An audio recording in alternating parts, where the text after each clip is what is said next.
വിധം KMIC താരകം നേരിൻ സാക്ഷി. നിസ്കരിക്കാത്തവൻ കാഫിറാണെന്ന് വരെ പറഞ്ഞില്ലേ അഹ്മദ് ഇബ്നു ഹംബൽ റളിയല്ലാഹു അൻഹു. പക്ഷേ ശാഫി ഇമാം റളിയല്ലാഹു അൻഹു കാഫിറാണെന്ന് പറഞ്ഞില്ല. ശാഫി ഇമാം പറഞ്ഞു ഇസ്ലാമിന്റെ കോടതിയുള്ള നാടാണെങ്കിൽ, ഇസ്ലാമിന്റെ ഭരണാധികാരിയുള്ള രാജ്യമാണെങ്കിൽ ഇസ്ലാമിന്റെ കോടതി വിധിക്കേണ്ടതുണ്ട്, ഇസ്ലാമിന്റെ ജഡ്ജി വിധിക്കേണ്ടതുണ്ട്. നിസ്കരിക്കാത്തവന്റെ തല വെട്ടിക്കളയാൻ വിധിക്കേണ്ടതുണ്ട്. കാരണം അല്ലാഹുവിന്റെ ഭൂമിയിൽ ജീവിക്കാൻ ആ മുസ്ലിമിന് അധികാരമില്ല.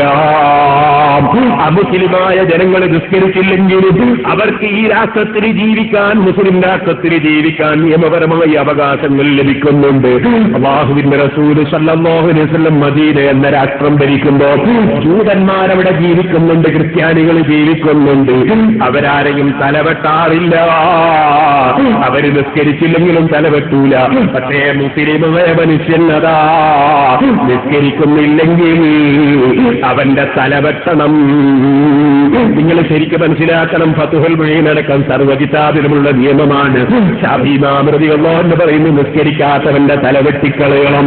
ഞാൻ ഇന്നലെ പറഞ്ഞില്ലേ, തെരുവുനായ ക്ലീനിങ്ങിന്റെ ഡ്യൂട്ടിയാണ് നായക്ക്. അതുകൊണ്ട് തെരുവുനായെ വെട്ടാൻ പാടില്ല, അതിലെറിയാൻ പാടില്ല ഇന്നലെ ഞാൻ പറഞ്ഞു.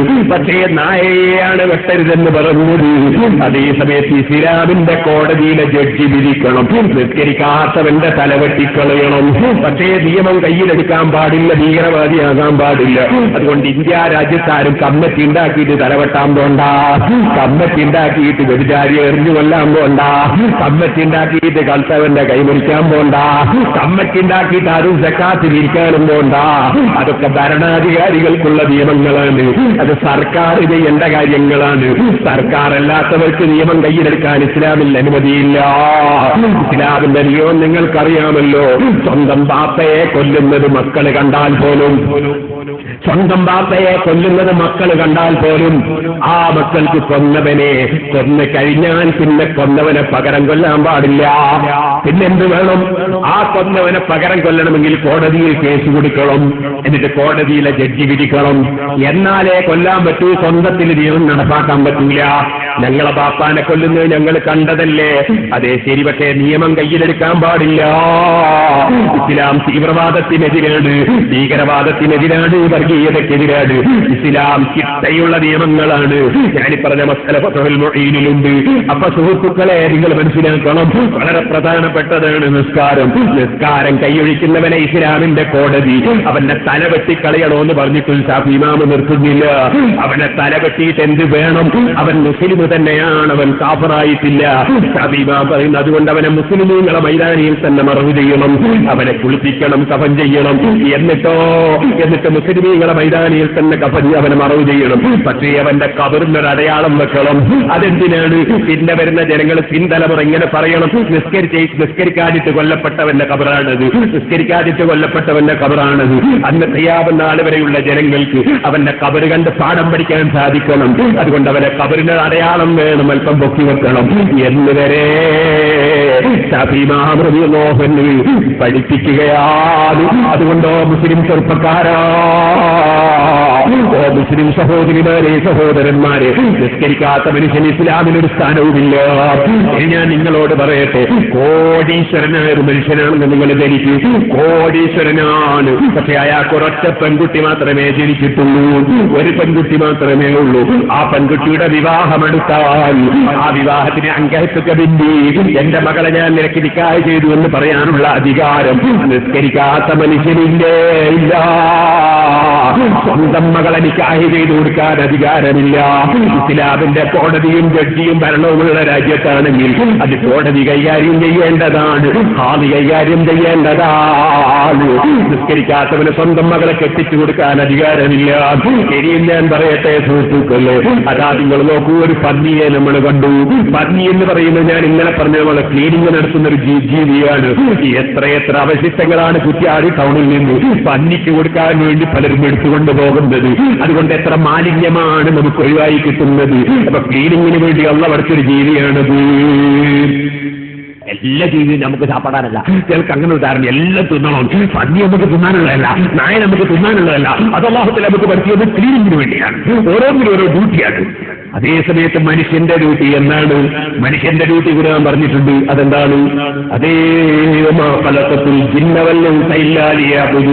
അള്ളാഹ്ക്ക് ഇബാദത്തെടുക്കാനാണ് മനുഷ്യനെ പഠിച്ചത്. ഇവിടെ നിസ്കരിക്കാത്ത മനുഷ്യൻ ഇവിടെ ജീവിക്കേണ്ടതില്ല.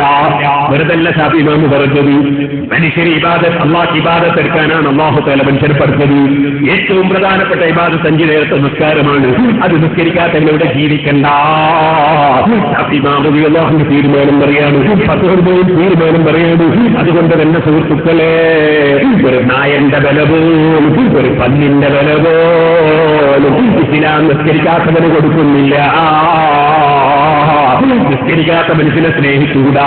ഒന്നുകൂടി പറയട്ടെ, നിസ്കരിക്കാത്തവന്റെ സലാം മടക്കേണ്ടതില്ല. നിസ്കരിക്കാത്തവൻ വന്ന് സലാം പറഞ്ഞാൽ സലാം മടക്കേണ്ടതില്ല. അവനോട് സലാം പറയേണ്ടതില്ല. നിസ്കരിക്കാത്ത മനുഷ്യൻ ഇസ്ലാമിലൊരു വിലയുമില്ല. അവന്റെ സലാം മടക്കേണ്ടതില്ല, സലാം പറയേണ്ടതില്ല. ഞാനിത് തോന്നിവാസം പറയുകയല്ല, ഇസ്ലാമിന്റെ നിയമമാണ് പറയുന്നത്. എത്രയോ നൂറുകണക്കിന് എന്നെക്കാൾ വിവരമുള്ള പണ്ഡിതന്മാർ ഈ സ്റ്റേജിലുണ്ട്. നിങ്ങൾ ഉസ്താദിനോട് ചോദിച്ചോളൂ, വേറെ അലികളോട് ചോദിച്ചോളൂ, അല്ലെങ്കിൽ നിങ്ങൾ ലോകത്തെവരെയെങ്കിലും വിളിച്ച് ചോദിച്ചോളൂ. പത്തോൽമയിലടക്കമുള്ള കിതാബ് പഠിക്കുന്ന നിയമമല്ലേ? നിസ്കരിക്കാത്തവൻ ഫാസിഖല്ലേ? അവനെന്തോ സലാം പറയും സുന്നത്തില്ല. അവൻ പറഞ്ഞാൽ മടക്കേണ്ടതുണ്ടോ? മടക്കേണ്ടതില്ല. നിസ്കരിക്കാത്തവന്റെ സ്ഥിതി നിങ്ങൾ അറിയോ? പോരാ. നിസ്കരിക്കാത്തവൻ പന്നിയേക്കാൾ അത് പതിച്ചവനായി പോയി, നായേക്കാൾ അത് പതിച്ചവനായി പോയി. ഞാൻ ഒന്നുകൂടി പറയട്ടെ, നിങ്ങളൊന്ന് നോക്കൂ. നായരെ കാണുന്ന ശുക്രിന്റെ സുജൂദ് സുന്നത്തില്ല, പന്നിയെ കാണുന്ന ശുക്രിന്റെ സുജൂദ് സുന്നത്തില്ല. എന്താ ഈ ശുക്രിന്റെ സുജൂദ് എന്ന് പറഞ്ഞാൽ? അള്ളാഹ്ക്ക് നന്ദിക്ക് വേണ്ടി സുജൂദ്. ഒന്നുമാണ് തിബിലക്ക് തിരിയണം. അത് എപ്പോഴാ സുന്നത്ത്? അത് സുന്നത്തുള്ള ചില രംഗങ്ങളുണ്ട്. അതെപ്പോഴാ? ഒന്ന് വെള്ളപ്പാണ്ട്, കുഷ്ഠം അല്ലെങ്കിൽ എയ്ഡ്സ് തുടങ്ങിയ വലിയ രോഗം പിടിച്ചിട്ട് ആളുകളുടെ വിഷമമാകുന്ന ഒരു മനുഷ്യൻ, അങ്ങനത്തെ മനുഷ്യനെ കാണുമ്പോ ആ രോഗി കാണാതെ, കുഷ്ഠരോഗം പിടിച്ചവൻ കാണാതെ, വിഷമം പിടിച്ച രോഗമുള്ളവൻ കാണാതെ അല്ലാഹുവിന് ഒരു സുജൂദ്. പഠിച്ചവർ റബ്ബേ, ഇത്തരത്തിലുള്ള കഷ്ടപ്പാടുള്ള രോഗം നീ എനിക്ക് തന്നിട്ടില്ലല്ലോ അല്ലാഹ് എന്നതിലേക്ക് പഠിച്ചവന് ശുക്രിന് വേണ്ടി ഒരു സുജൂദ്. അങ്ങനത്തെ രോഗിയെ കാണുമ്പോ സുന്നത്തുണ്ട്. എന്നാൽ സുഹൃത്തുക്കൾ, അയാൾ കാണാൻ സുജൂദ് ചെയ്ത് അയാൾക്ക് മനസ്സിന് ടെൻഷനാകും. അയാളെ നമ്മൾ സമാധാനിപ്പിക്കണം. അയാളെ നമ്മൾ ഒരിക്കലും തന്നെ ഇൻസൾട്ട് ആക്കരുത്, പരിഹസിക്കരുത്. അത് കിബിറാണ്, ഒരിക്കലും അതുണ്ടാകരുത്. അല്ലാഹു അത്തരം രോഗങ്ങളിൽ നിന്ന് കാക്കട്ടെ. അതേസമയത്ത് അയാൾ കാണാതെ സുജൂദ് ചെയ്യണം. എന്നാൽ കണ്ടും കൊണ്ട് സുജൂദ് ചെയ്യേണ്ട ചില ശുക്രിന്റെ സുജൂദുണ്ട്. അതാരെ കാണുമ്പോഴാ? സുബ്ഹാനല്ലാഹ്, പരസ്യമായി കള്ളും കുടിച്ച് നടക്കുന്ന ഫാസിഖ്, പരസ്യമായി വ്യഭിചാരത്തിന് പോകുന്ന ഫാസിഖ്, പരസ്യമായി നിസ്കാരമൊഴിക്കുന്ന ഫാസിഖ്, പരസ്യമായി അലിമീങ്ങളെ ചീത്ത പറയുന്ന ഫാസിഖ്, ഔലിയാക്കളെ ചീത്ത പറയുന്ന ഫാസിഖ്, അല്ലാഹുവിന്റെ റസൂൽ നമ്മളെ പോലത്തെ മനുഷ്യനാണെന്ന് പറയുന്ന ഫാസിഖ്, അതുപോലെ തന്നെ അല്ലാഹുവിന് കയ്യും കാലും ഉണ്ടെന്ന് പറയുന്നവൻ, അങ്ങനെ തുടങ്ങിയിട്ട് കടുത്ത പലിശവാകുന്നവൻ, അങ്ങനെ തുടങ്ങിയിട്ട് ഏറ്റവും വലിയ തെറ്റ് ചെയ്യുന്ന മനുഷ്യന്മാര്, ആ മനുഷ്യന്മാരെ കാണുമ്പോ, നിസ്കരിക്കാത്തവരെ കാണുമ്പോ പടച്ച റബ്ബേ, ഇവരെ പോലൊരു നിസ്കരിക്കാത്ത മനുഷ്യനായി എന്നെ നീ ആക്കിയിട്ടില്ലല്ലോ എന്നതിന് അള്ളാഹ്ക്ക് നിസ്കരിക്കാത്തവനെ കാണുമ്പോ ശുക്രിന്റെ സുജൂദ് നമ്മക്ക് സുന്നത്തുണ്ട്. അത്രയും മില്യനാണ്. പന്നിയെ കാണുമ്പോ സുന്നത്തില്ല, നായിനെ കാണുമ്പോ സുന്നത്തില്ല. നിസ്കാരം ചെറിയ സംഗതിയാണോ ചെറുപ്പക്കാരെ? അല്ലാഹ് അവന്റെ വെള്ളം കുടിച്ച്, അവന്റെ ഭക്ഷണം കഴിച്ച്, അവന്റെ ഓക്സിജൻ ശ്വസിച്ച്, അവന്റെ ഭൂമിയിൽ താമസിക്കുമ്പോ ആ രാജാവ് അടിമയോട് പറയുകയാണ്, 5 നേരം നീ എന്റെ മുമ്പിൽ വന്ന് എന്നോടൊന്ന് സംഭാഷണം നടത്തണേ. അല്ലാഹു അക്ബർ, ഞാൻ വലിയവനാണെന്ന് നീ ഒന്ന് പ്രഖ്യാപിക്കണേ. എനിക്ക് വേണ്ടി നീ ഒന്ന് നിന്റെ ഊര കുടിച്ച് കുനിയണേ. എനിക്ക് വേണ്ടി നിന്റെ നെറ്റിത്തടം വെച്ചൊന്ന് സുജൂദ് ചെയ്യണേ. എനിക്ക് വേണ്ടി നീ ഇങ്ങനെ നിസ്കരിക്കണേ. അതിന്റെ പുറമെ ഞാൻ ഏറ്റവും പ്രിയം വെച്ചൊരു നേതാവുണ്ട്, അതാണ് മുഹമ്മദ് റസൂലുള്ളാഹി. ആ റസൂലുള്ളാഹിന്റെ പേരിൽ നീ നിസ്കാരത്തിന് സ്വലാത്ത് ചൊല്ലണേ. ആ നബിയെ നീ മറന്നുകൂടാ. മദീനത്ത് കിടക്കുന്ന നിന്റെ നേതാവാണത്. ആ നേതാവ് നിരന്തരം അനുയായികളുമായി ബന്ധപ്പെടുന്ന നേതാവാണ്.